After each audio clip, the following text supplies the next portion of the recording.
Hello, my name is Lindy Hi, I'm Zabin Muri. and I'm the co-owner of Dimapur Cafe. I'm the founder and the designer of the label Zabin Muri Design. I also have a passion for music, which I pursue alongside my other businesses. I like to experiment with innovative ideas and design in fashion and jewelry making. And today I'm honored to sit with our fellow young Naga entrepreneurs. Join me and various other entrepreneurs, So join us as we discuss the various opportunities. the business opportunities, the challenges, and many more with an industry expert in Nagaland.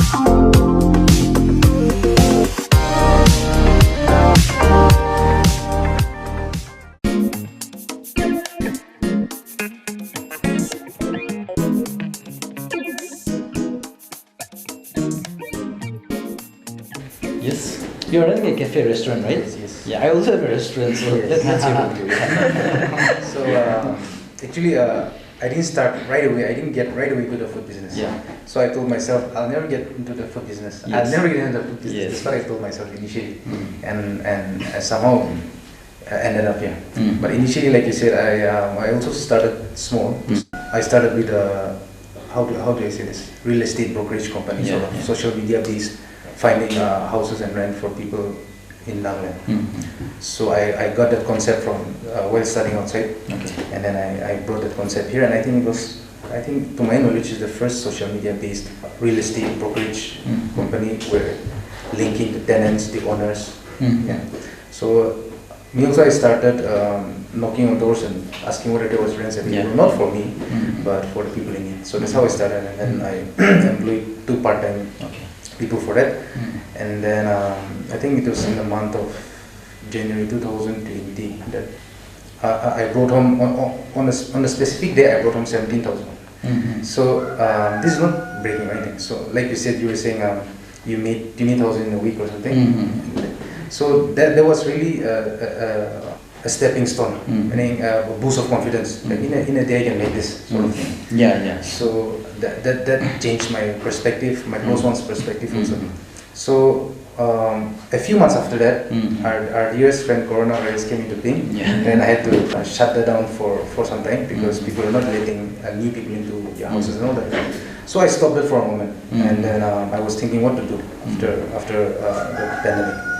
And so last year, I think God's will also, maybe he knew that if I started before pandemic, I would have probably closed down. Yeah. So I started right after pandemic, and I found the right locations also. Mm. So thank God I found it's really hard to find the roadside Yes, yes. places in Kohima. It's really difficult, but somehow God opened the way and I found it.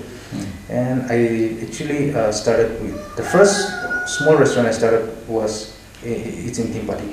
Oh. So that when I started, and then a few months later, my friend and I co-founded the Dimapur Cafe. That's how it's step by step. Okay, okay. So I mean the real estate brokerage and all, everything is still there, but I just kept it on hold because I wanted to focus on the restaurant this year because I have to. Because if I don't focus on this, if I don't structure it first, Mm. I cannot freely move along. Mm. So this is why I'm focused on the restaurant, the cafe this year, and then perhaps in the coming year, once I put a structure in place, I'll move on. So your restaurant is doing well, business. I wouldn't say well, but it's managing. It's managing. It's just a few months. It's not even been half a year. Half a year. Yeah, so Okay, okay. So your biggest challenge? managing stuff. Managing staff, Yeah, of course. so initially I had a lot of problem with that. Meaning I don't know how to. There's a fine line between keeping the employees happy as well as them doing work efficiently, effectively. So now I think I know the balance, and so I've learned. So Yeah. I think it's all about management business. Okay, So okay. right now I have 7 full-time employees and 1 part-time employee. Okay, Yeah, okay. yeah. Food business is very interesting actually. It is very difficult, to be very frank. Food business is very difficult, but it is also a very profitable business. No? But the only challenge is like you have to be consistent every day. You know, if you're opening 26 days in a week, in a month, you have to be consistent 26 days. You know, you cannot be good today, and if you're not good tomorrow, it can spoil your business. No? Because there are a lot of critics, you know, everywhere. You know, somehow like, okay, I just visited a cafe. And maybe I just visit a cafe, and then maybe today maybe your main cook is not there, so the food was not very good. but I will judge your food according, your cafe according to your food, nah? And I will never come to that cafe again. Nah? So being consistent is very difficult. Even I struggle there. And sometimes, you know, managing the staff, like I said, you know, like it's always good to have local staff, and we want to support local. Out of these 52 employees that I have, just 2 are non-locals. 50 of them are all locals. 2 are non-local, you know. So I want to support local in that way. But managing our staff is also very difficult because Nagas are difficult, you know. When it comes to discipline, you know, we are very difficult. To have discipline. Being punctual is also, you know, difficult, and working in a place for a longer time is also difficult. You know, we have so many unemployed youths today, but they want to just try it out. You know, they're not willing to work hard. They want to work smart. You know, have you heard of the term working smart and not working hard? What do you have to say about that? Working smart. Huh? Many people are saying are choosing working smart instead of working hard. You choose? Working smart. Working smart. What about you? Hard, I think. Working hard. Yeah. Our friend?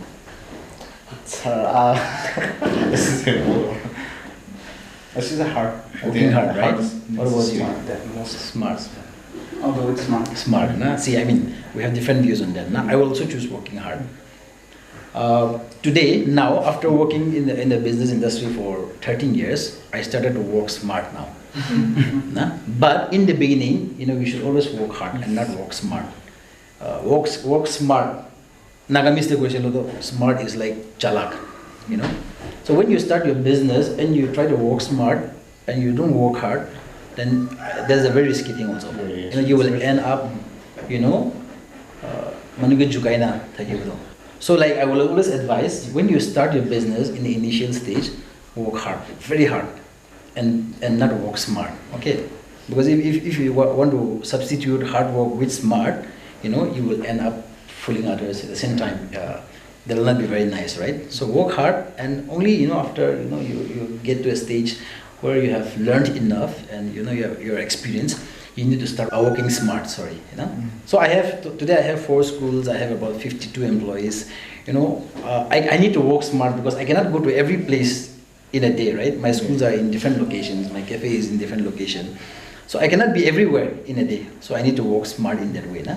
I will not tell my strategy, but, you know, that's I mean, in a stage now that I need to work smart now. But in the initial stage, always work hard. Nah? That's what I would say. So consistency is also very, very important in the food business. You cannot just neglect your business. You have to be there every day to see that everything is going right. Nah?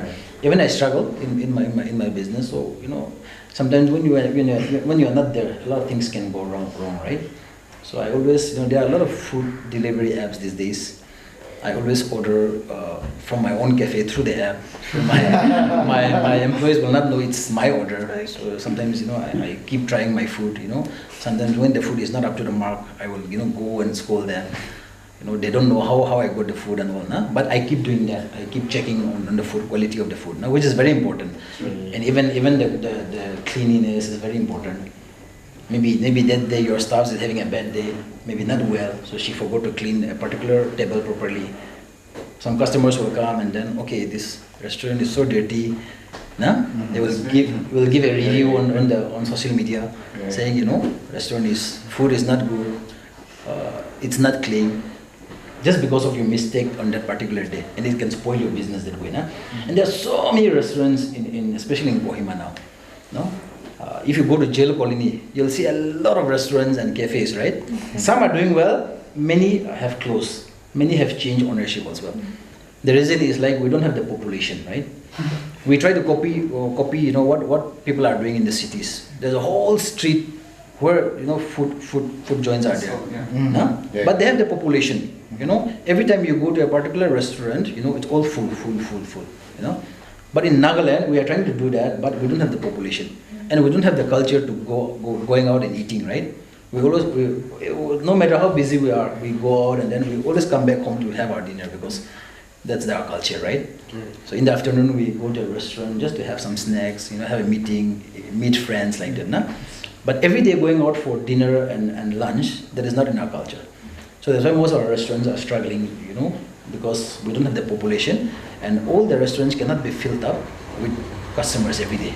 So that's why you need to be smart in you know, having your restaurant in a very good location, where it is not affecting you and it is not affecting someone else's business as well, right?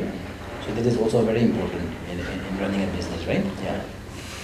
Any other struggles? I think it's, like you said, it's hard work, but discipline and sincerity. So when I say discipline, it means if I have to go there every day, every morning, then I make sure that I go, regardless of whether I had a long night or not, just go. And even if I go, if I'm not being sincere, that means there's no point. Yes, exactly. exactly. If I'm just going, just sitting there, no point. Yes, yes. So I have to be sincere at the list of work that I have to do. Be disciplined, go there, be sincere at what I have to do. So just to So that's why you have to know what is happening in your business every day. Nah? You cannot just open a business and keep it and then hoping that at the end of the month I'll go and collect money. It's not like that. You have to go and oversee everything every day. I have in my school I have about 650 students as of now. Okay, all the 650 students and parents, they have my number. If you see my advertisements in social media, I have a school website as well, or any banner or posters you see about my school, the first number that is there is my number. You just check, nah? It is my telephone number. Anything to do with my school, the call will come to me. I know everything that is happening in my school. I know what the time the teachers are coming. Even if I don't go now, class is going on, I get a report of what time the teachers are coming, what time they are taking class, what time they are leaving the school. Even same thing with my restaurant. Nah? So I have informations like that. I make sure I know everything that is happening in my business. That is one strategy that I have as well. And even if I don't go there every day, I cannot be in every place every time, but I make sure I know everything. And when there is a complaint, when there is a query, I have my number everywhere. So people will call me asking about the school. If there is a complaint in the cafe, they will call my number. They will not know that it is the owner's number. They will complain to me saying this and that. I will try to correct that. It's like that. Nah? So business is a very risky thing as well. Like I said, pandemic is one. We have never experienced that, but suddenly there was a pandemic and then things were closed for almost 2 years. So how do we pay our rent? A lot of people have closed their business because of that as well. Nah? And the other risk factor is like these days, it's very difficult, to start a business. In a sense, like even if you want to, you save a lot of money, you take loan, and you want to open a restaurant. An example. The risks again may not be the pandemic, but the risks again, there are a lot of people who are rich, also investing in business these days. Yeah. So once you open a restaurant, just after you opened, you never know that a better restaurant might come up next to your shop, or maybe opposite, or maybe above your shop. Nah? Yeah. There's a risk involved. Nah? And people who have money, they will do it better than you, right? You will set up a very simple setup, but they will do it 10 times better than you because they have the money. Nah? Example, you have a small cafe. What if KFC comes next to your shop? Nah? It'll affect your business, right? Like that. Nah? And these days in Nagaland is very sad, but people who have money, they're investing in business. So opportunities are there, but with a lot of risks. That's why I always say start small, so that there is less risks, right? Even Puri Hotel, even in the national highway, some of the Puri hotels, very good Puri hotels, right, are run by our ministers. Oh. Even those small business, they are investing in those business. In the main highway, Kohima to Dimapur, you go and study. Those Puri hotels belong to some of our ministers. Same in everywhere you go in Kohima, Dimapur, all the big business that are coming up belongs to a politician or a contractor or some rich people. It's like that. So there's a big risk and challenge for all of us. So the best way is to start small, so there's less risk, get experience, and aste se puisa kamai na, suddenly you invest in something big. I think that will be the best strategy. That's what I did. When I had only 16,000 rupees when I started my business, okay? I didn't invest 1 lakh, 2 lakh in my business when I started. So risk was very less in that way. Nah? So that will be my advice to all of you. If you have plans to expand your business, even right now, I'm sure you will be expanding your business, right? And you have to experience and know where your strength is. Just because you are doing jewelry doesn't mean that you will do that forever. If the market is not good, you'll have to change to something else. If you're really into business, if you really want to do business, that cannot be forever, right? You are doing for 2-3 years, till 5 years you are doing. If it's not helping you, if your business is not growing, then you'll have to see some other opportunities where you will be good at it, and where your talents can be, utilized in that way. Na? So in that way, you have to study the market. Market be study whether your kind of business is doing well in Nagaland or not. If not, what is going to be the next option for you. Na? So there are a lot of things to do, like I said, na? Small business, big business, but always start small. The problem with our Naga youths today is like we all want to do business, so many unemployed youths, we all want to do business, but we end up doing the same thing that others are doing. Sure. And that is a very risky thing, right? Yeah. Someone is doing this, we all want to do this. Someone is doing this successfully, we all want to do this because we think that he is earning money, I will also earn money. And you do the same thing, you will spoil his business and you will spoil your own business. I mean, that is what is happening in Nagaland, right? Yeah. Now everyone wants to open a cafe, to be very frank. No? Yeah. Now everyone wants to open a music school. There's so many music schools. And there are very less qualified teachers to teach music. But there are so many music schools. It's like that, no? Because everyone is doing it, no? So we want to do. I also want to earn money, no? So like, choose your business properly. Study, experiment, it's okay, even if you fail, if there's not a huge loss, just experiment and then step by step. Na? You will know when you really do it, you will know that this is good, this is not good. This is where I should be, this is not. This is something that I should not do. Na? So experience is the best teacher. Na? Don't try to copy others. And to be a successful businessman, you have to sacrifice a lot of things. That's what I always tell people whom I interview or my friends as well. You have to sacrifice going to birthday parties, going for weddings, sometimes missing out a lot of church programs, practices. You have to sacrifice picnics with your friends, and you have to wake up early. That is what I always focus on. Wake up early. When I used to do my vegetable business, I used to wake up at 4 a.m. Because the market opens at 4:30. These non-locals, they are actually working in the morning when we are sleeping, and when we start working, they rest. Rest in the sense they'll just, for them to sitting in the shop and selling something is just rest. But actually they're working very hard in the morning while we're sleeping. Na?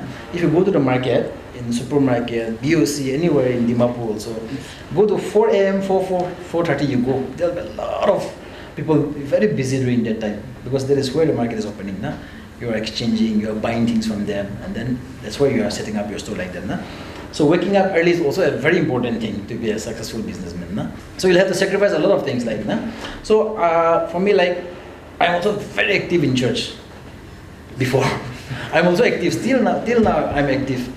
But I used to, do all programs. I used to be active everywhere, not just church, sports, all kinds of things. But I have minimized those things now because I need to give importance in my business, and I think that is what you need to do if you are really serious about your business. Na? Yeah. I will yet to hear from both of you. Na? Please. Yeah. So I say I'm a pencil artist, drawing medium artist. Okay. So my struggle would be like people still think that pencil work is like a basic thing to start an art, right? And then after they learn this pencil work, instead of upgrading their skill, they go more into coloring, because they think the value is more. So and then even the non-artist, the one who benefit from art, right? They think the color work is better, but because no one have ever come up with a good pencil work, hyper-realistic work, and prove them that even this is an art work, even these have the same value, right? So my goal would be like achieving that hyper-realistic on fine day, right? So when it comes to that, work hard and then work smart, I did work smart once, like buying things from online, right, online site, and then selling back home. So that's really successful because it's like cheating, right? Like Working smart. We get things by even 80% of like even an Adidas shoe and then sell it from 50%. Even a sale of that shoe was like 2,500. Yeah, that's right. So I did the same thing like for while I was doing my graduation and all, right? Unlike other, I'm the only guy in family, so my dad tried to provide everything I asked, but I stopped asking or depending on him during my graduation, right? Staying outside. I even go buy second stuff, right? Those denim jacket and all. Yeah. And then same here. I used to get it by 300 or 250 from Pune. And then out here 1,800 or 2,000, right? So like, it's kind of cheating, and then I even feel pity to the buyer, right? I end up that thing like work smart concept, and then now focusing more on my hobby, right? Which have been there since my childhood days. And then to sustain in long term, I think that will be a better choice, because on my side now everybody, one or the other person in a family is educated, and then they know such thing, so that won't last. So for me, shifting my goal towards the editor. So your business is like your art. Yes. That's what you're saying, no? Sketching, right? So right now I'm collaborating with this Mervyn Tilo. Okay. Not exactly collaborating, but he gave me incentive or share through the sale, right? And then I have to be in that shop and then do my work, my own work. So how do you sell your product? Who are your customers? Like I say, I am lucky to have that platform, right? Okay. Like, he's an expert from Nagaland. He's been here for, I think you know him, right? Because he's that thing. His office is just above yours, Symphony Cafe, right? So he has so many connections. So for me to get a customer is not a big problem. Okay. Pencil sketch, right? Staying in this gallery. Okay. So we even like with the little experience I have, I think around 10 out of 10, right? 3 to 4% will be like they value more in this pencil thing, but they still didn't get the thing they want, right? So my goal will be like becoming a visual street artist, like Devon from US, right? Who is doing really well in YouTube. So you think like you have the market is there even in Nagaland for you, yes, kind of work, right? Which is very good. Before I come to Kohima, right, I never thought the art will be this successful. Yeah. Okay. So my concept of getting the customer or dealing with the customer is really hard. And then even the basic start is like and commission work from relative, right, or a known person. So after I come here, after you invite me to come here, right, my concept of this art will really change. Like they are, even in Nagaland, they are really focusing on more on art, right? Okay. Yes. Yeah. Very nice to hear that. Since your kind of business is very new to me, and I'm sure to all of you as well, Yes. so we cannot give much comment on that. But like I said, you can always make your work more visible, I think. True. Because personally, I have not seen any kind of work like that. Even me, I don't know about our friends. You have seen? Yeah, people are appreciating art these days. Yeah, no, but his kind of work, pencil sketching and all. Just a minute ago. Oh, just a minute ago. That's what. Just I came out of business. mean, I don't know this kind of work is on sale. If I know, then I would love to, make myself a sketch as well, something like that. So make your work more visible in that way, nah? That's what. Instead of waiting for others to come to you, you have to go to them in your kind of business, nah? You have to just reach out to them and say, okay, this is what I do, this is what I do, and my product is like this, and all those things you have to explain. What happens is, like, most of the time we have a lot of talented youths in Nagaland, but we just keep our work to ourselves. Nah? We are not ready to reach out. So that's why people will not know that this kind of work even exists. Even I don't know. So reach out. Nah? Not through social media is also a very important platform now. Social media is also there, but besides social media as well, you should also reach out. And let your work be known. Nah? Then I think your kind of business will also become very successful. Yeah. Thank you. Okay, so Zabin Muri design, like basically it's my name, Yes. Zabin Muri, and design which I made into my label. Yeah. So Zabin Muri design is a collection of handmade jewelries, like earrings, necklace, brooches. I have Instagram if you want to check out. Okay. You can check out so that you can have a clearer picture. And this venture I started in the year 2017. Yeah, 2017. Yeah. I mean, I used to make a few pairs, which the raw material I collected from second-hand or unconventional material.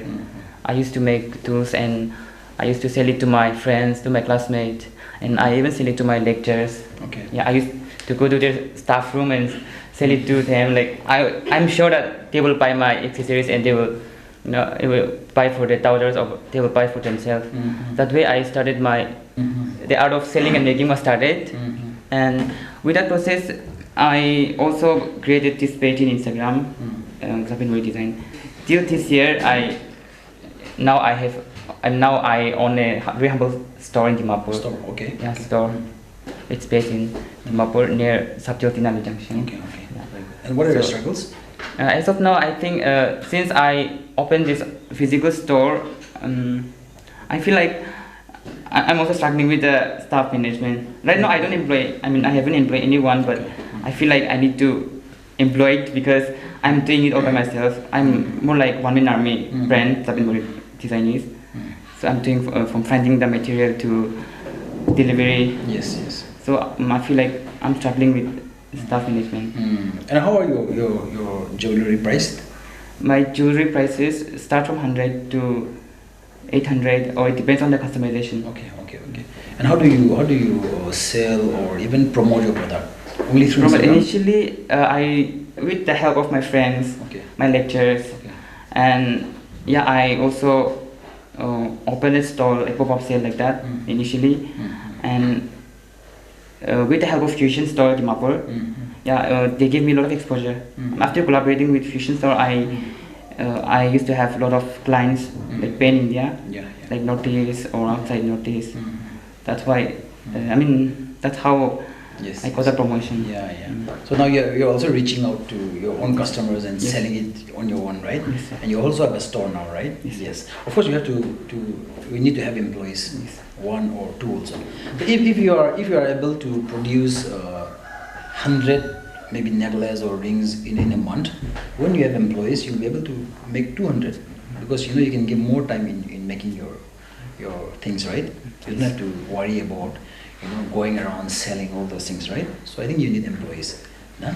And even in your kind of work, I think communication skills is very important in your kind of work, nah? Because you'll have to convince people to buy. Nah?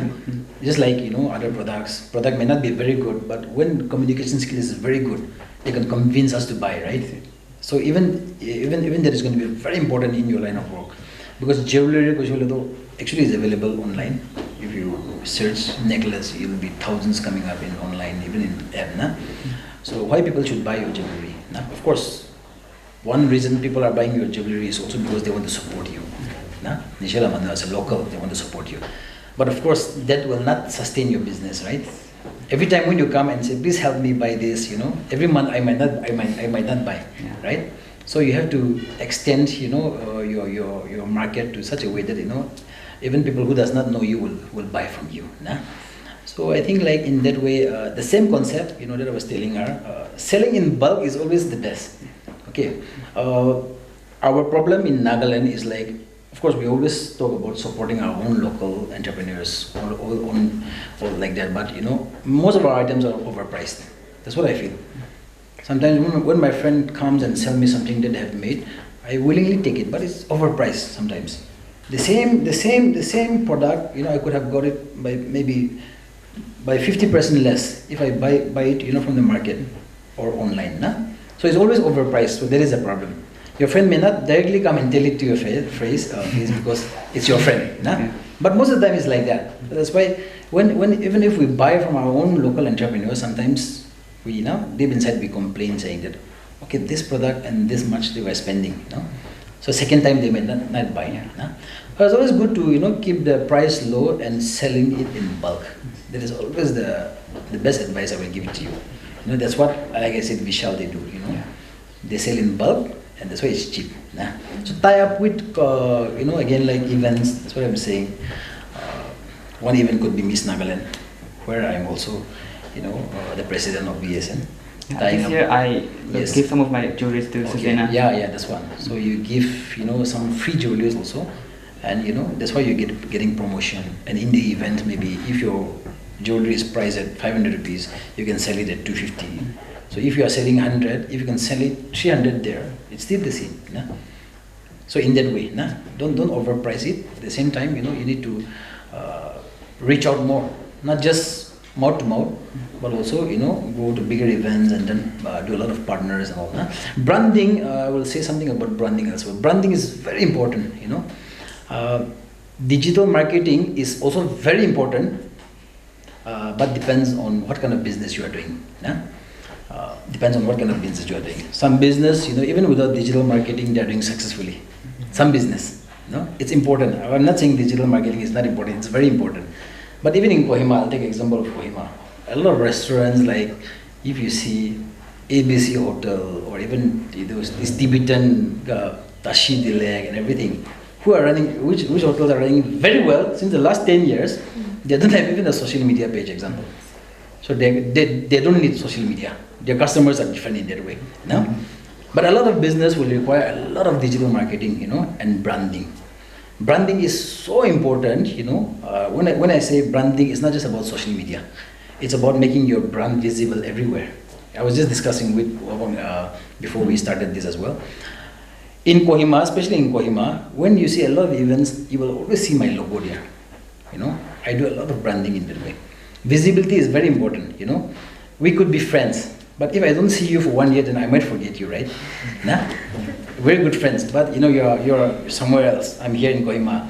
If I don't see you for 1 year, I will forget you. I will not mind keeping in touch. Nah? It's just like that only. Nah? You have to keep seeing, visibility is very important. The reason very good brands are popular, H&M, Adidas, Nike, is like everywhere we go, we see their logo, right? They don't say anything, just Nike, just do it, we just see everywhere. Nah? So the way it catches our attention. Nah? So just like that, even your jewelry brand or your thing brand, if your brand can be seen everywhere, people will want to try it. People may not know you, people may not know about your jewelry, but if I see about your brand everywhere, I might want to try it. Now that's how I will be attracted to your brand. Nah?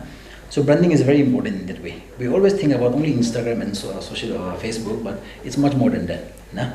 So make your brand visible. How to make it visible? Of course, you will have your own ideas. There are no correct ways of doing business, I think. All the business will have different strategies and different ideas, no? So I will not say if you Google and search in the internet 10 ways to be a successful businessman, you will get it. Or even 100 ways you will get it. No? But I think, like I said, I'm speaking on my own experience. No? I will not talk, what is there in the internet. If you have to learn, you can just Google it and you can get the points. But that's different again. No? Being practical is more important. No? So like, make your brand visible. I have my own ways of making my brand visible. You will come up with your own ways. But visibility is very important. Otherwise, I'll forget you. No? Like I said, if I don't see you for 1 year, I'll forget you, right? Same thing. If I don't see your brand, the name of your brand or the product that you are selling, I will forget. No? It's like that. And life is so busy these days. No? We don't find time to go and look for things. No? We buy only when the things comes to us. Right? Yes, it's like that. Yeah. Northeast India and Beyond Institute's mission to inform, encourage, and empower individuals and businesses to seek solutions and pursue economic activity that will ensure broadly shared prosperity and opportunity to impact the economy of Northeast India positively. So, besides the business that you all are doing, any other plans that you have? You want to expand your business, or that you want to try out some other business that you have in future? Actually, I do have a thrift page. Okay. It is known as like buy slay, where you like it, you buy it. Thrift, right? Yeah, thrift. Yeah. So you just slay after you buy the item. So yeah, I want to focus a lot on thrifting because that also helps in sustainability as well. Yes. So today you only hear me saying sustainable, Yeah. eco-friendly and stuff, but yeah, to be very honest, I'm very much concerned about the environment and how our actions impact the environment as well. So I want to set up a store, thrift store, but not like those of Sekose or anything where you just get everything. I want it to be hand-picked item, and the quality has to be great. Yes, yes. And thrifting, it's like not very so to say, we have to clean it, and then we have, if there is any defects, we have to mend it, and then ironing is also very important. Yes, yes. So I want that thrifting store to be ready-made. So, and then I want it to be a little bit of cottagecore aesthetic as well, and yeah, where people would find androgynous fashion. So that's what I'm planning for the future. Let's see if I can manifest that. Okay. Have you ever seen a thrift store, when you travel outside of India? No, but like the thrift store that I really look up to is Thrift by Carol's shop and tea room. Yeah. So she's really amazing, and I really look up to how she's doing her business as well. I think she stays in Goa, and then she also have this thrift in Nagaland as well. So Yeah. I really love what she's doing. There's a very huge, potential for that business to do well. It's actually doing very well in Nagaland, even as of now. But it's just that many of the people are doing online, which are doing very well, and the stores that are there, like you mentioned, some of the stores. Yeah, I mean, those are like, even people like us, we wear also, but it's not very very welcoming to go there, right? So I have traveled to the UK 5-6 years back, and especially there, they have a lot of thrift store. They call it charity store. And their stores are such that it's just like a showroom, but it's just that this product that they sell are all second hand. Like you were saying, nah? But it's just that the stores are so well maintained, just like a showroom. It's very clean, tiled, proper lights, and the clothes are well ironed. It looks like new. So, and they have a space where they can alter also. So when someone comes and try it out, if the size is not good, in 20-30 minutes they alter it and give it to you. So it has to be very inviting in their way, nah? And who doesn't wear second-hand clothes in Nagaland? Everyone wears, right? But it's just that to go and buy, it's not very welcoming. Especially I don't like going and selecting, and it's very difficult for me to like, because I prefer going in a place where everything is kept properly, and just I choose what I like, nah? So what you are saying is very nice, and like I said, if you follow that concept, it will work 100%. I'm telling you. So that's a very good idea. Yeah.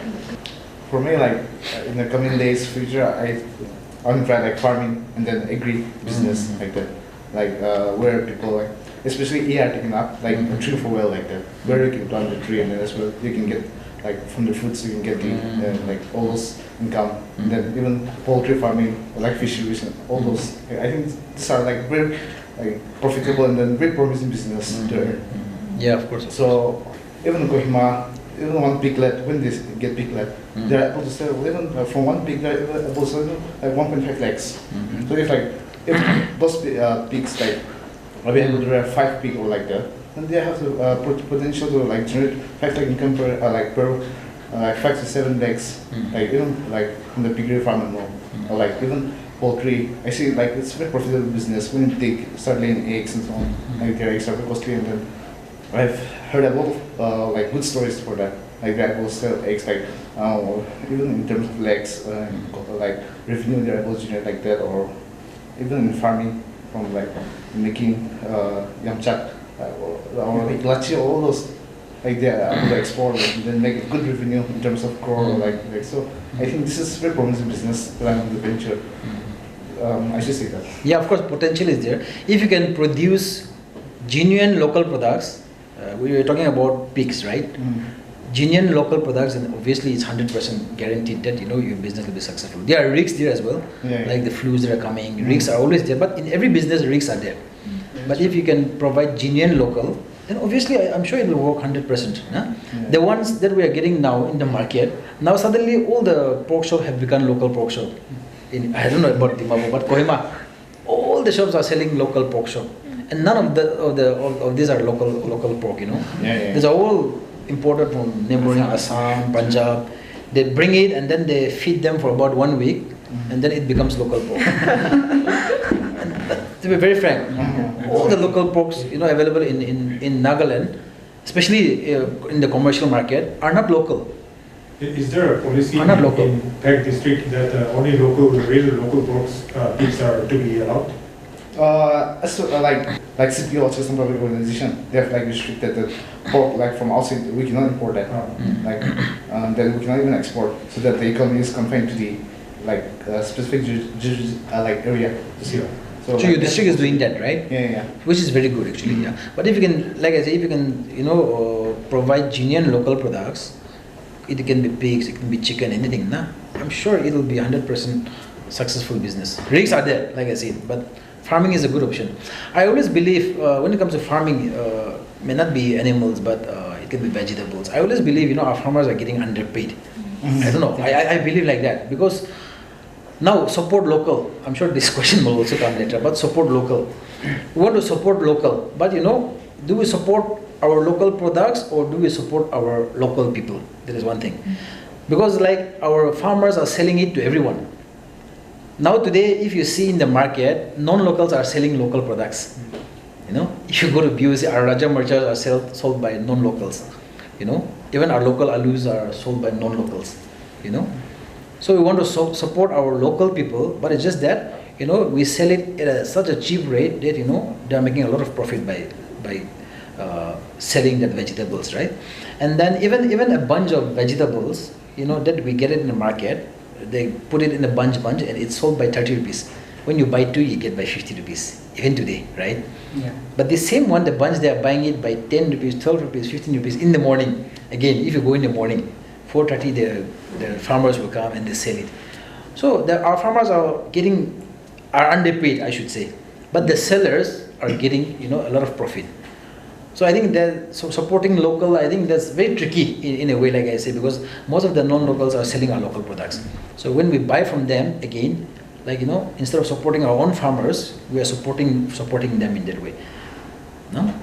Yeah, but there's one factor also, like when we say if we are to rear pig only in a very organic way, that means the profit is very less. Otherwise, you'll hardly get any profit. That's you have to invest your time.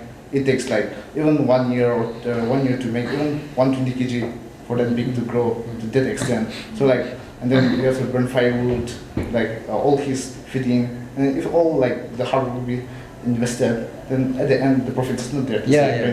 So even cabbage also, when we say organic, very less people support that, to say frankly, because my village, Jawan village, we are the highest producer of cabbage in Nagaland.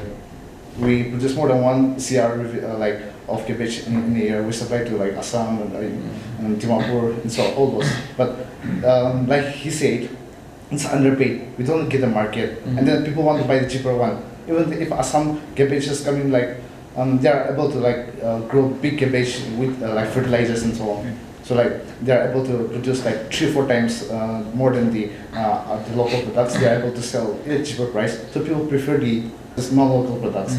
So market also differ. To say in friendly thing. People say we support local. Then when it's bad per cabbage per kg, it goes 5 rupees, 3 rupees to the extent. That's what. So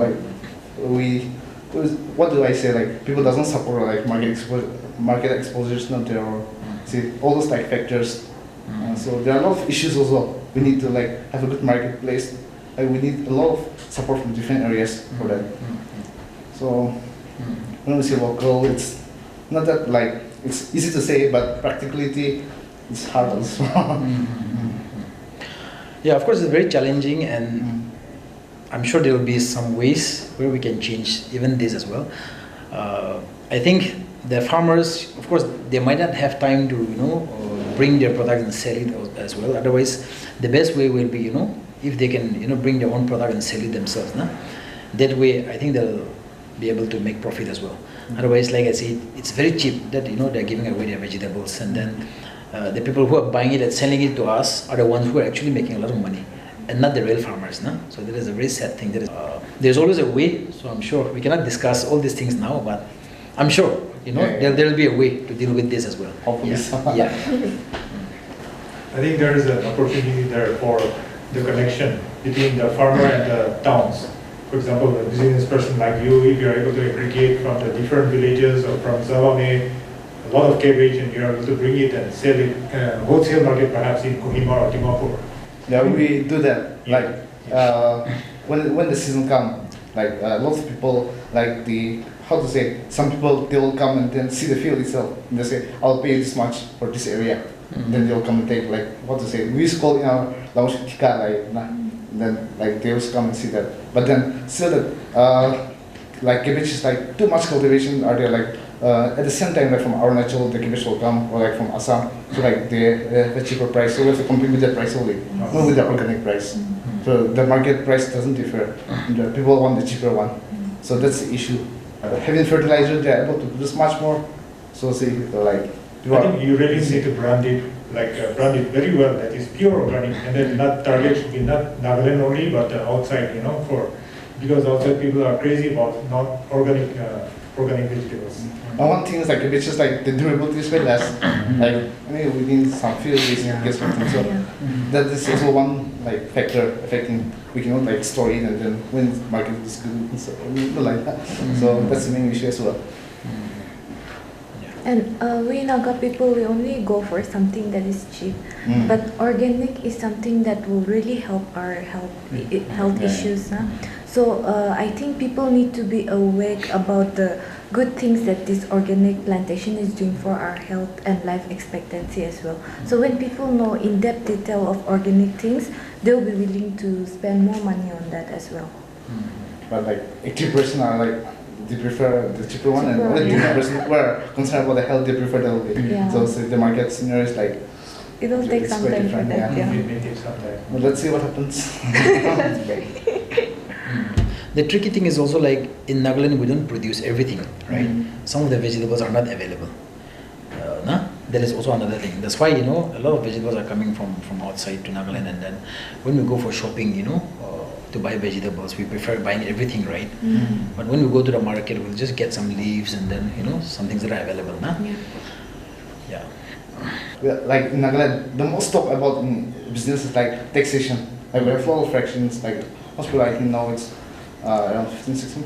So like within that lot of taxation, most of the business are like getting hard to like survive or like to start or like due to a lot of taxation. Many issues are facing the business. So what do you think? What's your opinion? Like how do we solve these issues and then how do we like go beyond this and make more economic growth within the state? Of course, taxation problem is everywhere, right? And then it's very difficult to comment as well. It's best we don't pay, I will say that. There are a lot of people, especially doing business in the commercial area, where I have seen a lot of people. They have their own society, especially when there's about 10 tenants in a building. They have their own society, and of course they collect some money and give it to them, something like that. But individually dealing with them and paying taxation is only encouraging them to ask for more, right? So very difficult to comment here, but of course I am really against taxation. I think now at present, I think there's a policy that has come up that taxation are not supposed to be taken from local entrepreneurs, right? I don't know whether that is followed now or not, but different NGOs from different areas, they have their own kind of a resolution, whereby it's a common thing is under their banner or under their organization, right? So different communities or the different colonies, they have their own trader unions. So this, if you come under a colony, perhaps you come under that category. So no to taxation for me. Any other question? For upcoming music artists who are really talented, and I think there are a lot of them. So how do you see them earning their livelihood through doing music in Nagaland? Okay, I've been a musician all my life, the last I think 30 something years, and I love music. I sing, I play a lot of instruments, but music is something that is my passion. But to survive, that's why I have this music school to survive, right? I still have a lot of friends who are doing full-time music and who are trying to do full-time music. They have bands, but in 1 year, 2 years again they'll disappear. To be very frank, there's no market for musicians here to do full-time music in Nagaland. We talk about music industry. We talk about a department, especially assigned for musicians, like the music task force or task force for music and arts. But it's still very difficult to survive being a musician. Now a lot of young artists are coming up. We are coming up with very, very good songs these days. Almost every week you see people making music and coming up with very good music as well. And we are on the top level. We can compete with the rest of the world when it comes to music. But very sadly, the market here is not there. The only way to survive in the music industry is if you can teach. Teaching that's what I always encourage my friends. Teaching is the best option to survive. If you can teach, then at least you can have a very good decent earning for yourself. So in order to teach, you need to learn as well. And we have so many talented Naga artists, who are just giving up on music because they are not qualified to teach. So I always encourage musicians who are doing well to learn and go for teaching. Yeah, because it's impossible to survive by just doing concerts. Our friend was also interested to know about events, right?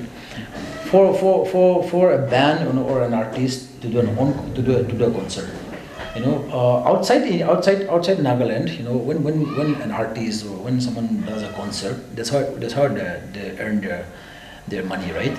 And also when they release a song, there are different levels to sign them. They sign a contract, and then that's how they will get their money. In Nagaland, it's very difficult to do a small event as well, right? If we have to do, and our mentality is such that the free music culture is still very popular in Nagaland, and it was started long time back, and we still expect free music. That is one sad reality.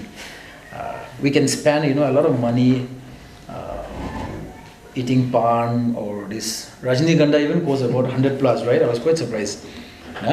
Every day you can have 2-3 packets of Rajnigandha, and then every day you can go to restaurants, eat chow momo. People are spending 300-400 every day, on those things. But to buy a concert ticket more than 200 rupees is very difficult for our people. I don't know why. It's very strange. Okay, it's very strange because I've been doing a lot of events. When the ticket is more than 200 rupees or 300 rupees, it becomes very, very difficult for people to afford. And that's the only revenue we have. So to organize a concert, forget about big concert. Even to organize a very small cafe concert, it's very difficult. You'll have to hire sound, you'll have to hire lights, you'll have to hire a generator, you'll have to put fuel in the generator, you'll have to hire some extra chairs. All those things are there. So it's impossible for an artist to earn through a concert. When we have to do a big concert, you have to spend at least about 3 lakhs to organize a big concert.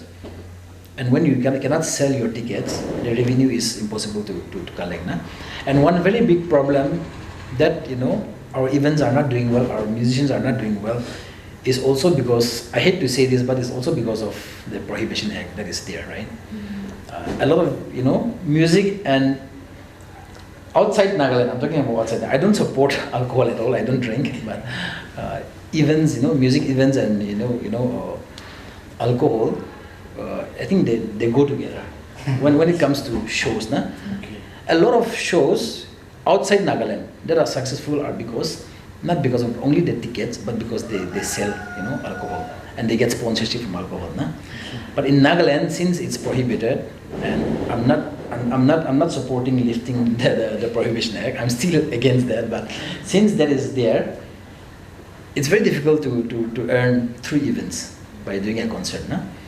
So my only advice for musicians is of course we all have passion to sing. We all grow up singing in churches, and then a passion will continue. But to make a living out of music, the best way is through teaching. Yes, music education. I think that will be my answer. Yeah. So, sir, if you talk about the teaching through music, then what about art? Do you have any more idea? Art. Because being in that gallery for 4 months, yes, I have about 8 to 10 family asking me to teach their children, saying they like my work. Yes. Of course. How do I start? Art also, I think, a very good scope. Because I think we don't have any art school here, or do we have? We have. Yeah, we have in Dimapur or here. Dimapur there is one. Wandering Minds. But very few, no? Yeah. I think there is a very good some spot. some they start, but unlike me, they have a certificate, right? They did fine art something. Yeah. So me, it's a self-taught. Yeah. And then if we see through almost all the successful painter, almost are self-taught. They promote it as a Of course. Most of them I'm are self-taught, and then if I don't have that qualification to teach, how do I start? So, have you tried attending some art workshop or some art courses? I was even invited for this by name as a resource person to teach. So that's why I think you have to attend maybe short-term courses, na? Where you can get your certificate. Na? Yeah, online courses are also there. Short-term, na? Even in music, it's same. Of course, we have a lot of people who are studying music and coming back, but there are also a lot of people who are learning from here. They're giving exams, and once you pass your grade 8 exams in music, you are allowed to teach anywhere in India. Example, once you have your grade 8 certificate. So now even our musicians are doing that. They are learning themselves. They are learning, and then they are giving exams. They are clearing the exams, and then they are teaching. Not just in Nagaland, but they are going to Delhi, they are going to Calcutta, teaching in the cities as well. Once you pass your grade 8. So just like you as well. Because being qualified is very important. I know you have the skills, but you have to attend some online or a very short-term course, maybe 6 months or 3 months like that, na? Where you can attend that and get your certificate, and after that you can always start small here in Nagaland, na? And for an art class, it will be like a crash course, or it can be like some workshop or a master class, something like that, na? Yeah. Where you can have batch every time. In one batch you'll have about 10 to 20 people, and the next batch like that, na? It's like something like a driving school, because it will not be like someone will not take art class for 1 year, right? Yeah. One time maybe for 3 months they will come and take. Once they know, then they will go back, and then they will practice, and that's how they will polish their skills, right? Even driving schools are same. You go to driving school, you learn for 3 months, and once you know how to drive, na, you are on your own, something like that, na? Music is different in the sense, like music is like it's continuous, na? There's no stopping in music, na? Learning is continuous. So even after passing your grade 8, you continue to learn, something like that, na? But for an art like that, of course, it can be continuous as well in that way, but finding your customers can be like an example that I've given you, master class, you conduct workshops, you go to maybe some tie-up with some schools, some colleges. That's where you can start, na? Instead of arranging your own master class and workshop, which will cost you in the sense like you need a room, no? Yeah. You'll pay for the room, you'll need some equipments to organize that, na? So maybe tie up with some schools, college, or maybe some church, and that's how you can start with a minimum fee, and that's how you can start, something like that, na? So I think you can do something like that, but very important for you to take some very short-term course, na? If possible, yeah. Okay, my question is, in Nagaland there are many artisans, like even guys like me, and there are also schemes for handicraft and handloom like that. And these schemes, I feel like they are mostly focused on women, like artisans like me, or there are so many guys who are into artists like making jewelry or handwork like that. So I feel like we are not giving the opportunity. I mean, we are not visible to that scheme. I mean, you mean like government schemes? Yeah, government schemes for art and handicraft. Yeah. But have you tried approaching them? No, I haven't approached because a lot of the schemes are occupied by women. Like it's always occupied. So like any help? I mean, what's your concern on that? I think if you approach them with a proper project, then I think if there are schemes, then I think it should be for everyone. I don't think there is like mainly for guys or equally for everyone. And most of the schemes are, as I said, for women. Try approaching the concerned department. Maybe they are not aware that even guys are into this kind of field as well, nah? But if you approach them properly at the right time with a proper project and show them their work, and if your work is good, then I'm sure you will get opportunity. That's what I feel. because like this is new and I cannot speak on behalf of the government because I'm also in the private sector, right? But I feel like whenever there's a scheme for not just for jewelry or for handloom and everything, but any other schemes, when we approach them and then if there are slots available and then schemes available, then obviously like we always get a little support from the government. So try that, nah? Yes. But my advice is like, you start on your own. Yeah. And not depend on the government. No, I'm representing all the guys out there. Yes. My advice is that, yeah. Because it's always good if you can start on your own. Of course you will struggle, it's not easy, but starting on your own is actually the best, I think besides the state schemes and different departments, we also have the micro and medium small enterprises offices located near the former sugar mill in Dimapur area. So there also you can go and make some inquiries because it's micro and medium enterprises where they are also giving loans and helping out people. Yeah, you can do some research and see. Nah? Actually, there are a lot of schemes and everything for entrepreneurs, okay, but it's just that sometimes we don't know. Nah? Even I've come across a lot of schemes like that, that was there, but I didn't know about it. Nah? But my friends were going ahead and taking those schemes and some loans and helping the government as well. Nah? So if you're interested, then you can always do some research and go and try your luck as well. Nah? I think from our side, we'll also do some small research and give links to our program so that you could also visit the website and get more knowledge about it. I think it'll be very nice. It'll be very nice. It'll be very helpful actually for the viewers as well. Nah? If you can do that, yeah.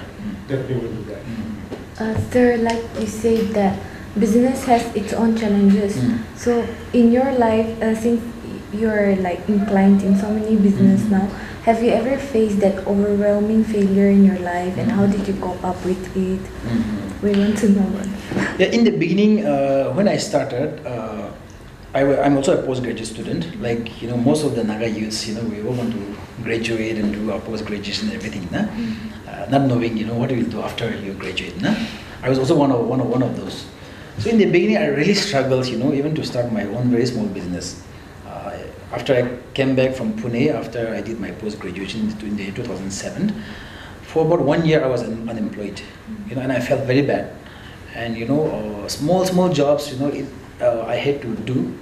My first job that I did was like in Dream Cafe. There was a Dream Cafe. I hosted a show called the Open House, where it was a music show, where I host the show, where I arrange the sound system, where I will, arrange the generators, all one man army. I was getting a salary of 1,500, and that was of course something I love to do. It was something to do with music, but it was not easy, arranging everything. After the show again, I'll have to pack the sound, I'll have to bring the generator from outside, and I have to close everything like that. Something like that. So that was the first job. I really struggled, and after that, I even worked in Hotel Jaffu also once as a sound engineer. Yeah. At night, they will have parties, they will call me, I'll just go and, play some music for them. I was getting, every night when I go, I'll get around 500 rupees like that. Nah? So those were the times that, I was really, really frustrated during that time. And somehow, I don't know from where, but somehow I got interested to start selling vegetables. I went to Khatkati once. By chance, I went to Khatkati once, okay? Khatkati, I went, and during that time there was their bazaar happening. I don't know, Wednesday bazaar or something like that during that time. And during that time, I went to buy some vegetables, and it was very cheap. Very cheap means the tomatoes were around 3 rupees, 4 rupees there. And here it was around 15, 20 rupees during that time. So I got so interested in that, that after coming back, I suddenly realized that, I should sell some vegetables to make some money and to save for my business, right? That's what I realized. And then I tried, and then I was selling vegetables. My strategy was like this. It was home delivery only. I don't have any shop and where I can sell. It's home delivery. I take orders from about 200 to 250 families, my own contacts. They give orders every week. If they give order this week, I will buy from the market and then I'll give it to them next week. And my strategy was like this.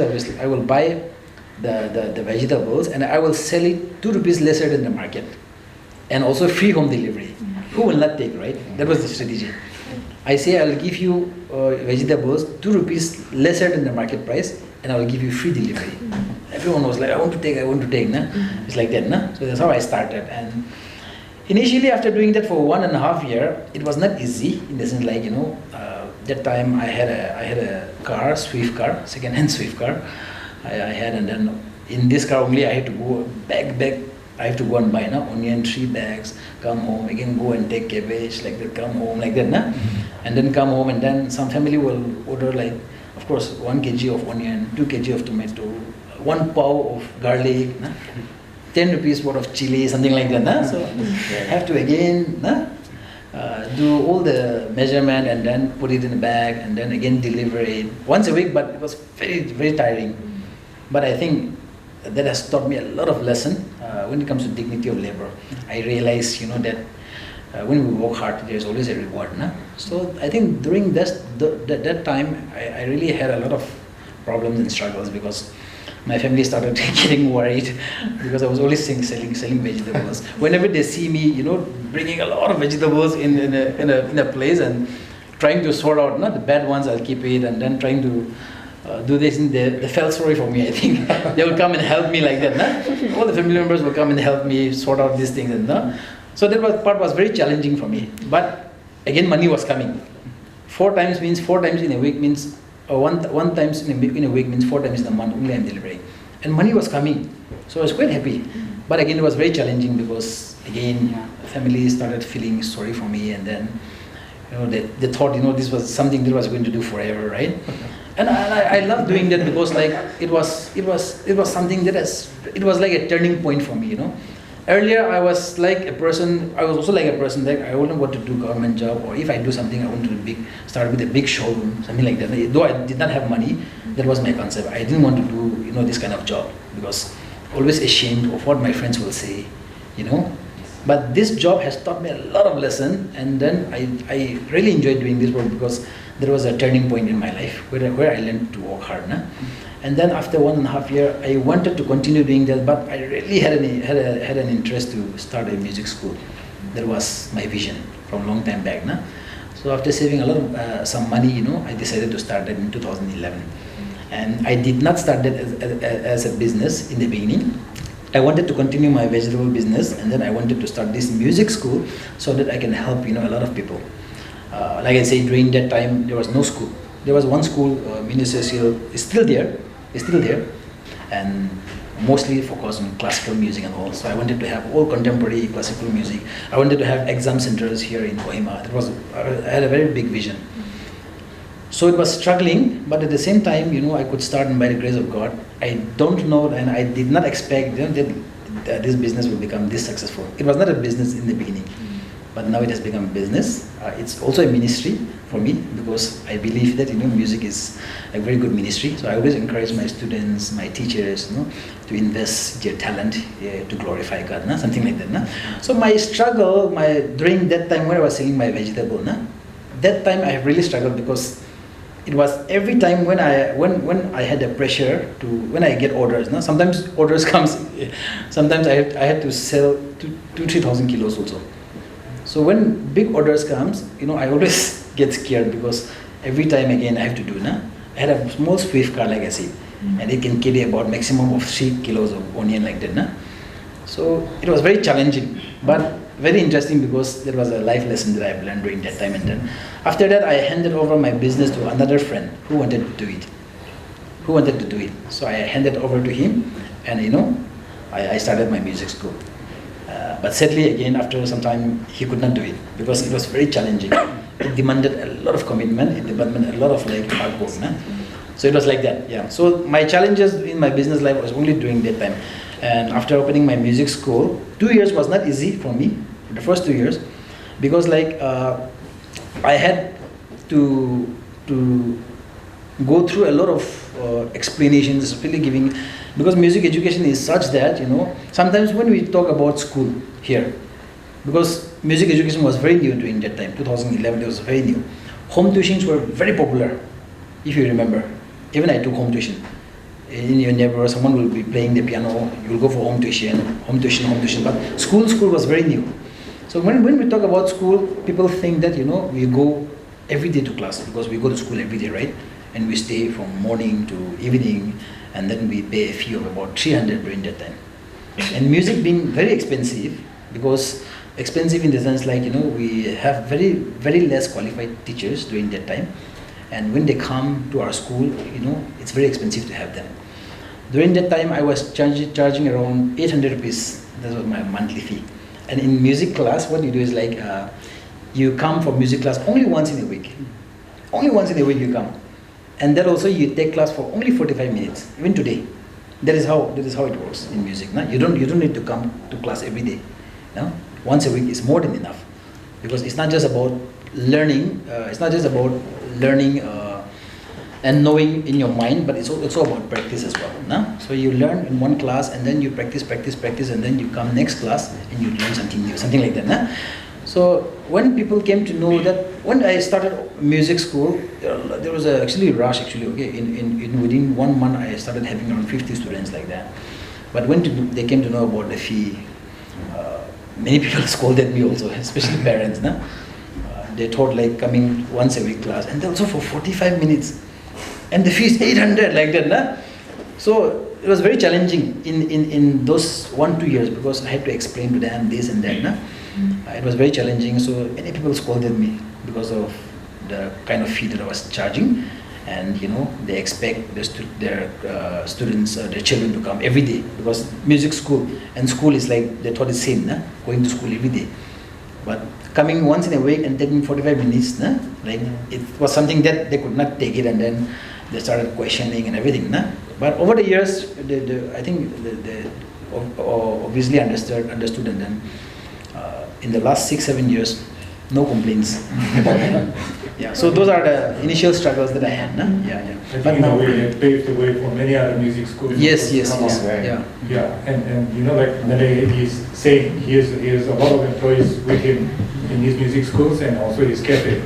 And in another way, like we look forward to employing more people perhaps if our business is flourishing, if it succeeds. So what would be your advice to entrepreneurs who are looking to scale their business and also to be able to employ more people? Yeah. So like I said, today I have 52 employees. All right. I still have some teachers who started working with me in 2011 and who are still working with me. Some teachers are still there. So I get very good relationship with them. But one rule, if my teachers are watching this, they will laugh. But one rule I always follow is like I don't try to be very friendly, or I don't try to be very close with my employees. That is something that I follow. I have a lot of all of my friends, my good friends, but it's just that sometimes I keep my distance, which is very important, I believe, in business. When your employees become very close to you, sometimes it's a little risky also, because they started taking advantage of you. So sometimes I maintain that, even till today. I maintain my distance, and so that they will also be disciplined, they will also be responsible. But if you are my employee, if you are very close, every time together, you're like a friend, then you also take advantage sometimes. No? Sometimes, no? We cannot follow the rules and guidelines that we have for the school. So that's why I always make sure I keep a little distance from my employees. I am good friends with them, but I keep my distance, yeah, something like that. So I think advice would be that you'll have a lot of employees later. They should not fear you, of course they should not fear you, but they should respect you, since you are the owner and you are employing them. So at least that respect and mutual understanding, if this is there, there will be no problem. Otherwise, misunderstandings are very, very, very easy to come up. You have employees, like I said, you are finding difficult to manage your staff, right? That's what we are saying, because misunderstandings. But at least that kind of respect, that they know that, okay, he's my boss, he's my sir, I need to respect my job that I'm doing, I need to be disciplined, I need to have my commitment, that one. But when you become too friendly again, that disappears sometimes. So I think that will be advice that I'll give you for your employees. Yeah, I also have one question there. Yeah. I guess you both have two businesses, one is music and one is events like beauty pageants, like Miss Nagaland. Yes. So for we live in a society where, like me, if I make jewelry, like I've been bullied because I make jewelry, because I'm a guy. I should not be doing that, like they stereotype. So like like it happened to you. I mean, it happened to you like when I mean, especially while you are doing organizing this, beauty pageants. Yeah, beauty pageants. Like somebody told you, how do you handle that? There are a lot of people who was making fun of me, in the sense like, especially during this time when we started this Northeast Beauty Pageant organization. This comprises of all the eight Northeast states, all the official organizers. So we have here, we have Miss Nagaland. There they have Miss Assam, Miss Sikkim, Miss Manipur, Miss Mizoram. So all the organizers are coming together to form this Northeast Beauty Pageant organization. So when we started this organization, I was elected as the president.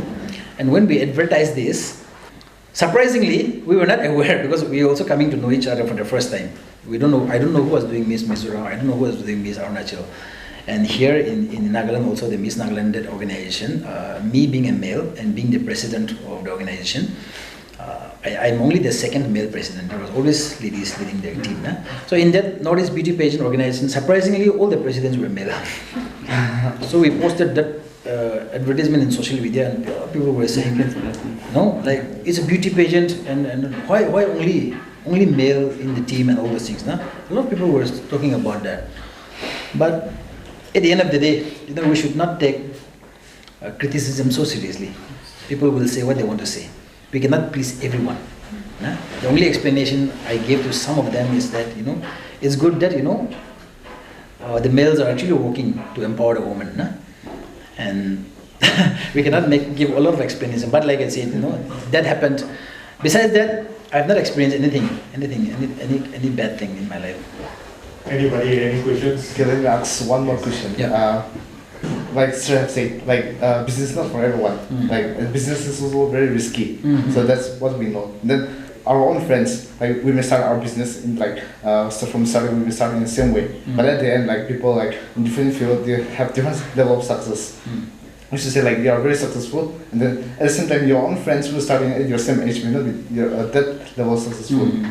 So like the business is like confined to like what to say, how you get exposure, how you meet people, and how you learn your own business opportunities and so on. So business is also very risky, and then due to lack of experience, people may not even prefer to say the youths and all. So they may like want to get into job sector. They think that it's safe.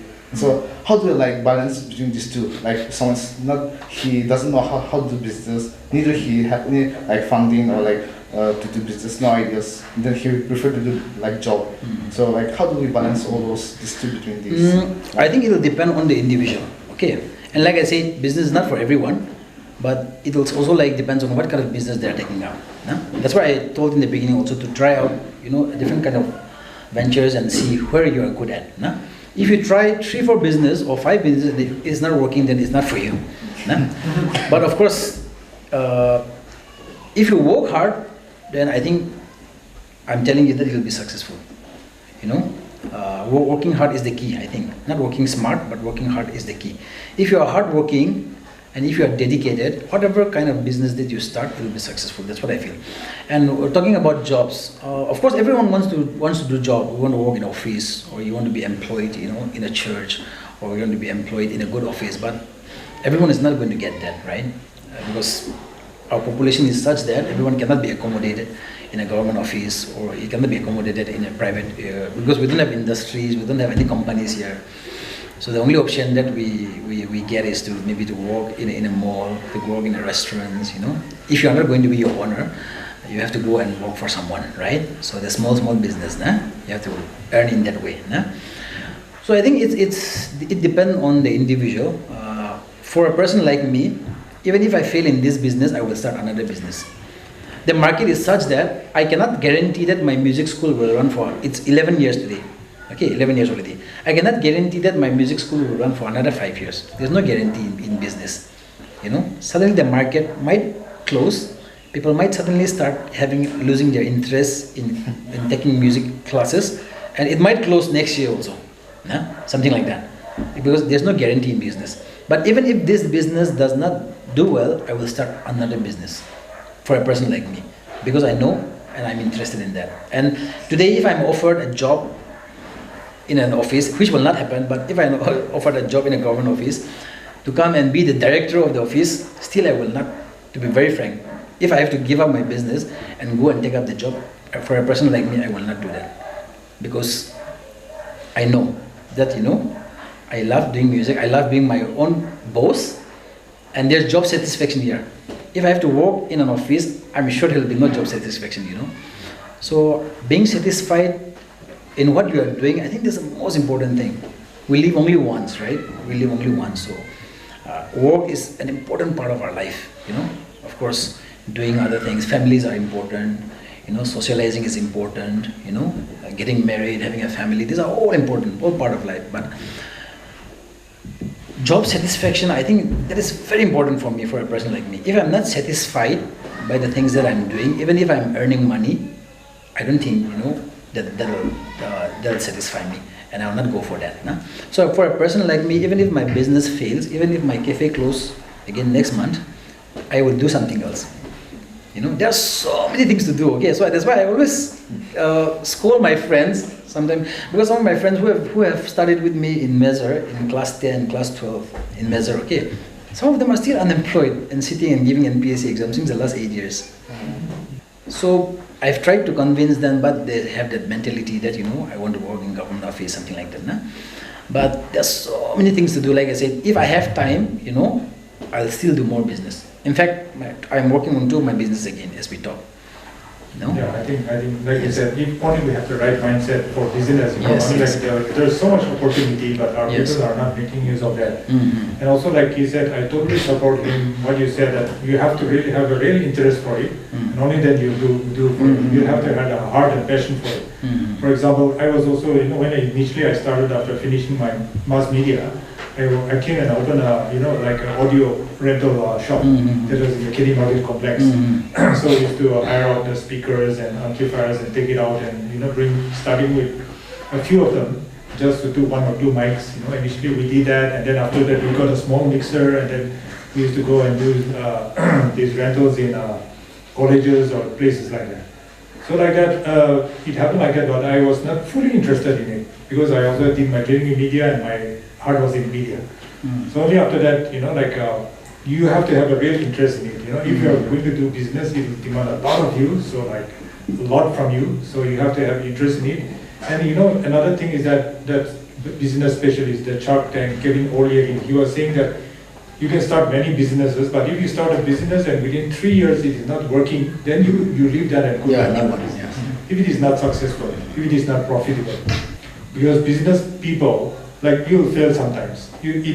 Nowadays we think that you have to start something and you have to succeed. Nah. We always think like that, even myself. But of course we have to succeed, you have to do your best, but you have to keep your options open also, not invest everything in one pot, putting all the eggs in one basket perhaps. But open to mind, like he said, Mele, that he's ready to start any other business. As a businessman, he's confident and he has the ability. So likewise, you also will develop that. So like, I think 3-year incubation period maximum is good to try out any business. Yeah, at the end of the day, it's all about the money, right? I mean, not being greedy or something like that, but at the end of the day, it's all about the money. Someone has said that, money is not everything, but many things in life, which is very true, right? At the end of the day, it's all about the money. Whether you are serving in a government department as a UDA, or whether you are selling tea, like I said, if you sell 200 cups tea every day, in 26 days, if you can sell 200 cups every day, you'll make 30,000+. I mean, dignity of labor. Nah? You should not be ashamed of what you are doing, but you should be shameful if you don't have money in your pocket, right? See, money is not evil, but it should not control you, right? You should control money. It is a tool, right? So I mean, we have to be very careful about this. It should not be your master. Definitely. So like I said in the beginning as well, being unemployed is a choice only. We cannot blame the government, we cannot blame the state, saying no employment opportunities, all those things. It's all up to you, right? Our mentality should change first. Nah? You can just do anything, to earn money these days. For people outside Nagaland or non-Nagas, for them though, they work to eat. They work so that they can eat, daily wage earners. Nah? And it's very true. They work. If they don't work today, they will not eat tomorrow. Up to that, we have people like that. If you go and travel outside Nagaland, you will see a lot of people like that. In Nagaland, that's the opposite, no? Even if we don't work, we can eat because our parents are there, you know, we have property, we have something like that. The only reason we work is we want to become rich. And that is a very scary thing as well. No? So money is important, but it's just that at the end of the day again, you have to balance your life in such a way that, you know, money does not control you. No? Again, someone has said that, you know, when God bless you financially, you know, don't improve your standard of living, but improve your standard of giving, you know. So now, 13, 14 years I've been in the business, and then God has blessed me a lot. Now I'm starting to give it away. This is like, I don't give away money like this, but I do a lot of events that, you know, promotes musicians. That, you know, we do world music day together, where we invest our own money. We invest our own money and we, you know, promote, give platform to artists. We celebrate the day. We do a lot of events. We have started a music award this year. Recently we invest our own money. That's why, you know, we start to give away to the society in that way. Nah? When we say give away, doesn't mean that handing money like that, but in the things that you're good at. Nah? For me, I'm a musician, so, you know, I promote a lot of music events. Our Miss Nagaland is an NGO, non-profit organization. We don't get anything from there. Whatever we do is our voluntary service to the society, something like that. Nah? So now it's a time for us to give back to the society.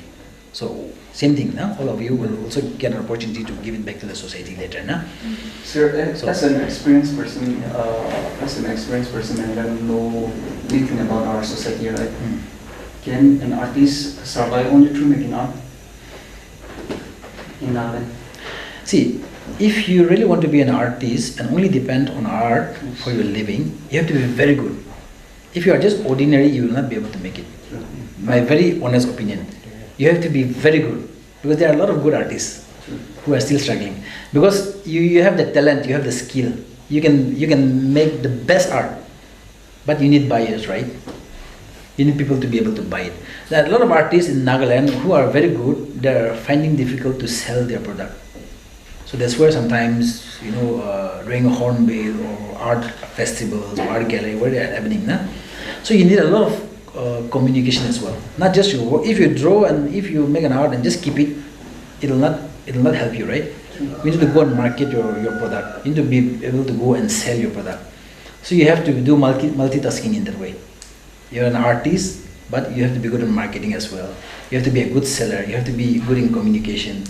You know, if your art is costing more than 20,000, you'll find it difficult to find buyers. That's why you have to, you know, build connection where, you know, you can reach the market and reach the right kind of people who will be able to buy. Nah?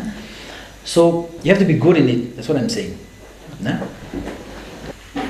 I have a general question for everyone here. Since we're entrepreneurs, so like population growth is relevant now, and not everyone will get a government job. That's what we know for sure. So how do you see Nagaland in 10 years, like the entrepreneurship? Do you think this will bring changes to Nagaland? So that's my question. I think it's a very good question. Yeah. Regarding job-wise and regarding some young people, we recently had a discussion about this in our program.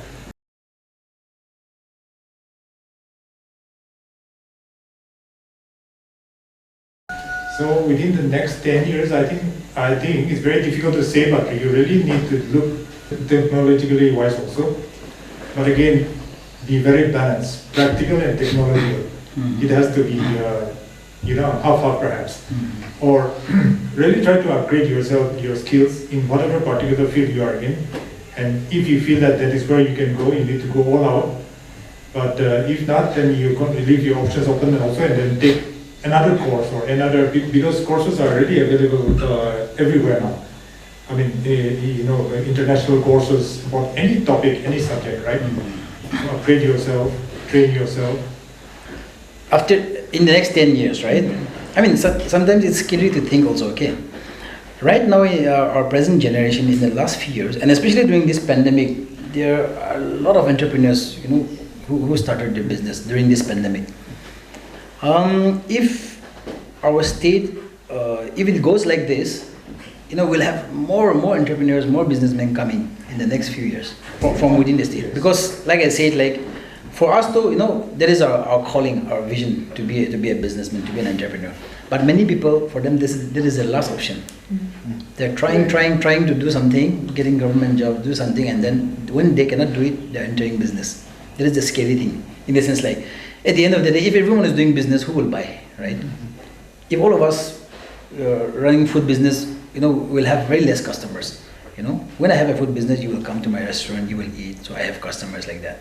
But if we all start business, we'll have very less customers in that way. So there's a scary thing, So business is good, and I will encourage people who have the heart and who have the interest to do it, to go for it, be it any kind of business. But in the next 10 years, I also pray and hope, that, there will be good leaders coming in the government. That's what I hope and pray. And that the government system will change, that, more job opportunities can be created. If the government wants, they can create a lot of job opportunities actually. We're not talking about government jobs, but they can create a lot of job opportunities for our youths if they want. But it's just that, we don't have capable leaders to lead our state, and it's my prayer that in the next 10 years we'll have more qualified leaders, capable leaders who can create jobs and opportunities for our youth. That is my prayer and my belief. Otherwise, if we all have to look into business, then it's scary also sometimes, no? Because everyone is doing it, no? Like I said, example of music school. Yes. Everyone is doing music school now. Now, perhaps one area where a group like ours need to open up mindsets of exploring different options, to be very innovative. Because our Naga people, somehow we follow, somebody starts a successful thing, like you said, everybody does that. So we are not innovative, we are not opening our mindset. We need to explore what is wrong, right? And how to be innovative, how to bring new things, and how to really try it out. So that is one part where perhaps Northeast India and beyond will come in and try to show innovative ideas or try to share, open up mindsets, especially for entrepreneurs and also new business people, so that our society should prosper, should economically grow. Otherwise, it will become more stagnant. Again, many of our elders also we are becoming close-minded. We are not really opening our mind and looking beyond our region. So we are also looking forward that once our local entrepreneurs grow big enough, we also should look beyond our region, beyond Northeast. So anyway, innovation and new ideas are needed.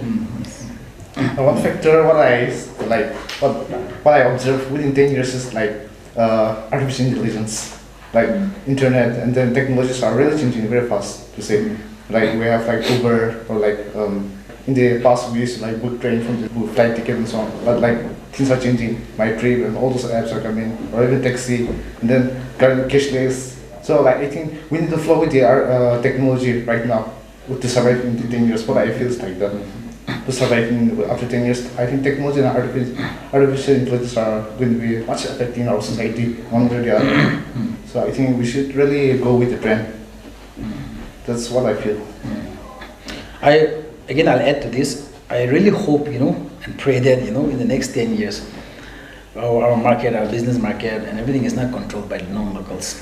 That is one of the very big factor that, our entrepreneurs, our local businessmen are struggling, because all our markets are controlled by non-locals. And more are coming. Every day, every week, every month, more and more are coming to do business here in Nagaland.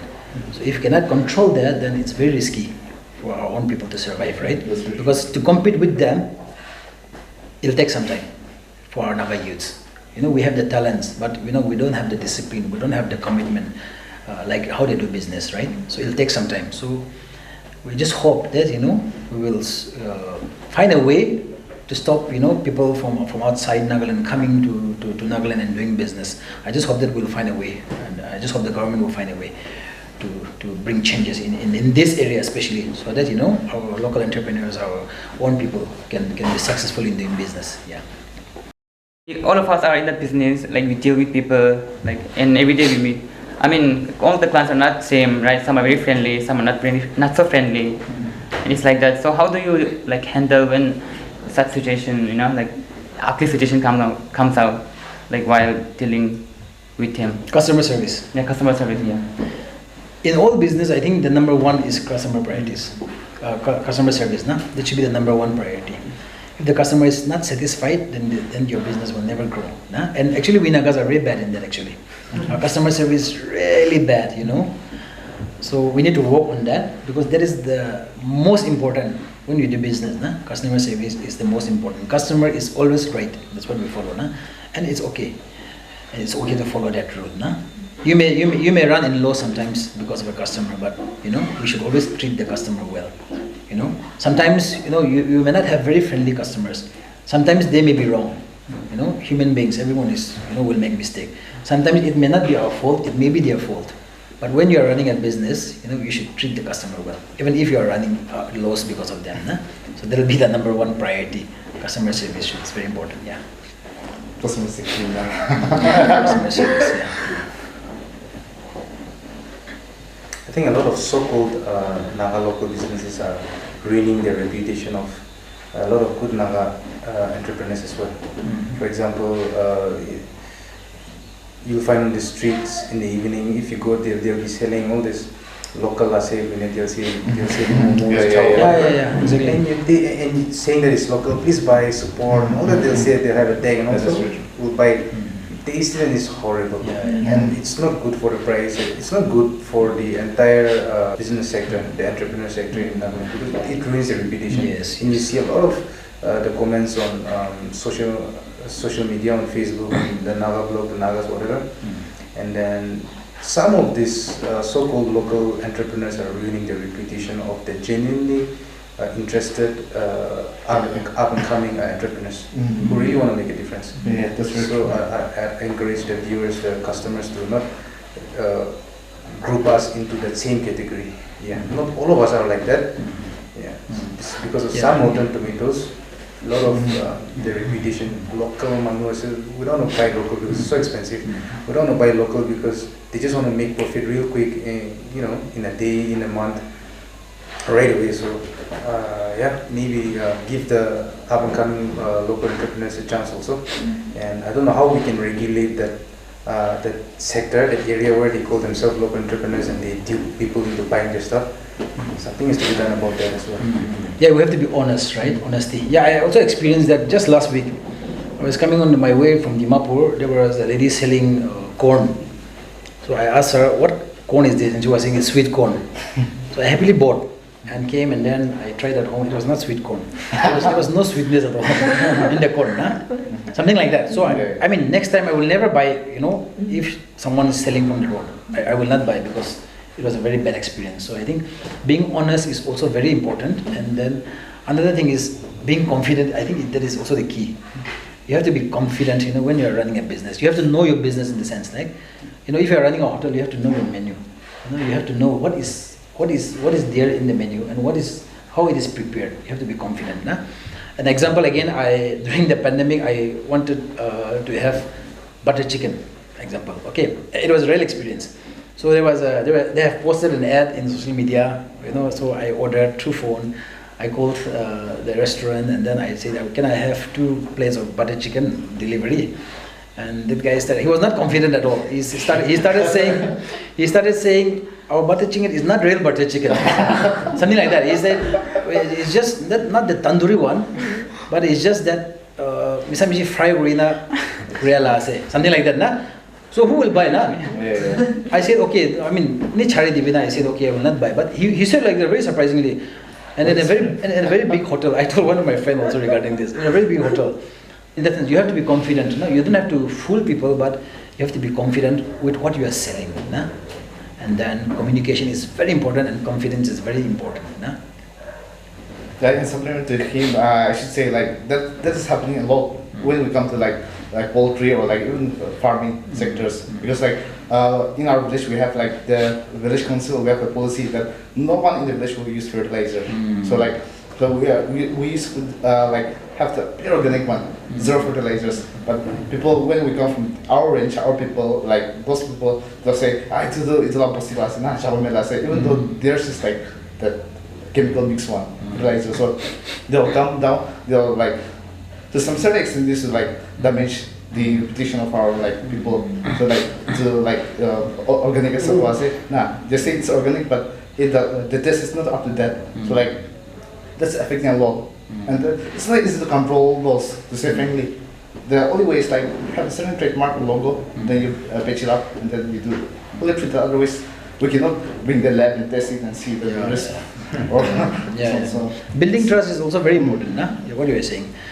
When these days, when we say the cabbage are coming from Pfutsero, I happily buy, because I know Pfutsero's cabbage are the best. Nah? And I don't know how real Pfutsero cabbage tastes. I hope I'm having the real one only, but but we trust them. Whenever the shopkeeper is saying it's from Pfutsero, I just buy them, nah? And because there's a trust, I trust that it's from Pfutsero only. So I think building trust is also very important. I think, nah? I think another challenge that we all face is people copying our business, right? That is a big challenge. Actually, I was supposed to say that. And also, like, they're going to copy us, and on top of that, they ask us questions where we get our stuff, how we start, right? So that's why you have to be clever in that sense, nah? You don't have to be rude, but that's what I always do. I do not tell my strategy to my friends who are starting the same business. I do not tell my strategy, because I have my own way of working. They will have their own way of working. It's like that, nah? So that's why there's no correct way of running a business. I think. You'll have your own ways of running a business, and how to be successful. Important points that we need to keep in mind is that you have to be committed, dedicated. You have to be punctual. You have to wake up early. You have to sacrifice a lot of things for your business. All those things are important. Nah? Customer service, all these things are important. But besides that, you'll have your own strategy how to run your business, right? So that's up to you.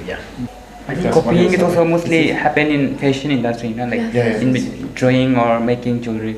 Like every day there will be a lot of new batches, like just example like XXX design, XXX jewelry. When I look at their page, it's all copied. I have seen so many pages who copied my work, and they will say like inspired from Zabin Muri design, but clearly it's my design. So actually they are confused with the word copied and inspired.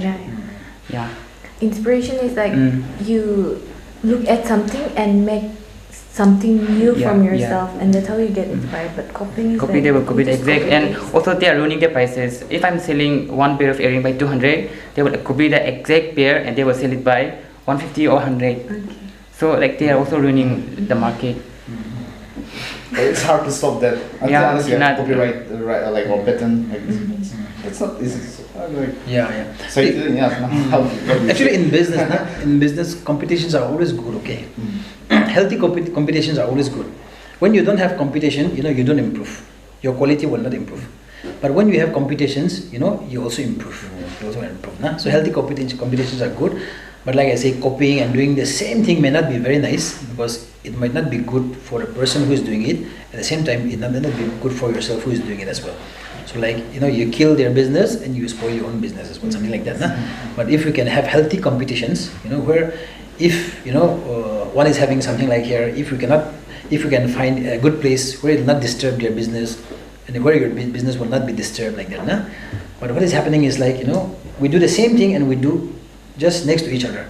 That is also something that is very, I really feel sorry for people who are running business like that, and they have to compete with each other just next door, which is not very healthy. So otherwise competition is very good. Yes, I should say competition is good. Well, I think we have had a fruitful discussion, and hopefully everyone has learned something new which you can implement in your businesses. And I just want to take the time to thank all of you, and Mele Pucho, and especially also the other two entrepreneurs who came from Pfutsero and Dimapur all the way to join us here. And we also thank NEIB Branding for enabling, contacting all of you and bringing us to meet together here. And we look forward again to meeting you and hearing greater stories about you. We may even come to your places and do a small feature about you if things work out well. We will come to Pfutsero and perhaps even to Dimapur and other places. And thank you all so much for coming today. And that's all we have for today. We sign out. Thank you. Yes. Thank you. Thank you.